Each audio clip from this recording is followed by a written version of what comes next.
Bismillahirrahmanirrahim. Assalamualaikum warahmatullahi wabarakatuh. Perkenalkan, nama saya Auliatus Syahra dari Prodi Budidaya Perairan. Di sini saya ingin membawakan kultum yang berjudul Salat. Langsung saja, Alhamdulillahirabbil alamin. Assalatu wassalam ala asyrafil anbiya'i wal mursalin wa ala alihi washabihi ajmain, amma ba'd. Syukur kita panjatkan kehadirat Allah Subhanahu wa taala, berkat nikmat dan hidayahnya lah sehingga kita masih diberi kesehatan jasmani dan rohani. Salam dan salawat tak lupa pula kita kirimkan kepada junjungan Nabiullah Muhammad SAW, karena dialah yang membawa kita dari alam gelap gulita menuju alam terang benderang seperti sekarang ini. Langsung saja, Salat tidak asing lagi bagi kaum muslimin dan muslimat, karena salat merupakan adalah kewajiban mereka. Salat merupakan tiang agama Islam. Salat harus dilakukan. Setelah Allah menjelaskan tentang tauhid, maka Allah memerintahkan kepada manusia untuk salat.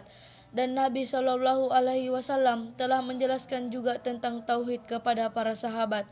Nabi juga menjelaskan tentang salat. Allah berfirman dalam surat Taha ayat 14. Innani anallahu la ilaha illa ana fa'buduni wa aqimis sholati lizzikri. Yang artinya, sesungguhnya akulah Allah, tiada Allah yang berhak diibadahi dengan benar melainkan hanya aku. Maka beribadalah kepadaku dan dirikanlah salat untuk mengingatku.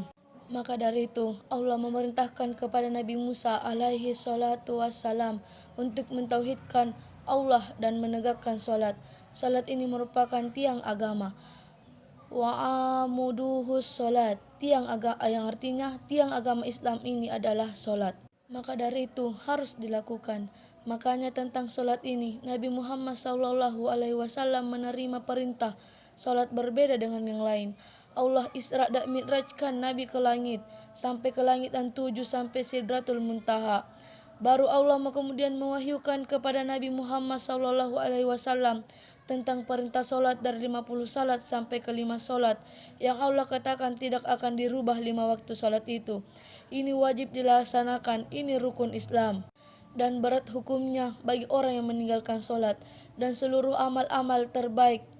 Nabi sebutkan, wa'lamu anna khairu a'malikumus salat, yang artinya ketahuilah bahwa sebaik-baik amal kalian adalah salat.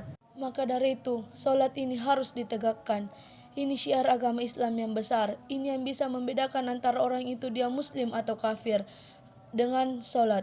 Sampai Nabi bersabda dalam hadis yang sahih yang diriwayatkan oleh Imam Muslim, Ahmad dan yang lainnya, bainar rajuli wa bainasyarki wal kufri tarqus salat, yang artinya antara seseorang dengan kekufuran dan kesyirikan adalah meninggalkan salat. Maka dari itu artinya ketika kita meninggalkan salat, dia sudah masuk di ambang pintu kekafiran, maka salat itu harus ditegakkan. Tidak hanya itu, salat juga merupakan kendaraan kita ke akhirat nanti. Salatlah sebagai kendaraan kita menuju surga, bukan mobil mewah kita, bukan pesawat pribadi kita. Maka dari itu, jangan sombong ketika di dunia kalian memiliki kekayaan yang begitu melimpah. Karena sesungguhnya salatlah yang sangat penting, dan juga dengan kita melaksanakan salat kita bisa terhindar dari sifat keji dan munkar. Adapun dalil yang berbunyi inna sholati tanha anil fasyahi wal munkar, yang artinya sesungguhnya salatlah yang bisa menghindarkan kita dari perbuatan keji dan munkar. Tapi dengan itu, kita tidak boleh juga menjalankan salat dengan seenaknya sendiri. Kita harus melaksanakan salat dengan khusyuk dan benar.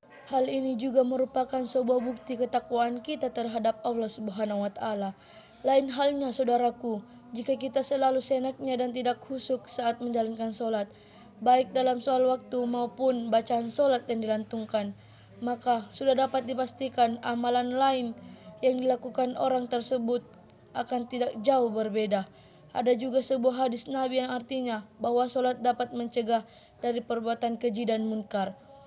Hal ini menjadi sebuah kesimpulan, yaitu salat yang dikerjakan dengan baik dan khusyuk akan dapat mempengaruhi jiwa dan hati nurani kita, khususnya dari penyakit hati dan hal buruk yang bisa merugikan orang lain. Baik, itulah akhir dari sebuah kultum saya tentang sholat.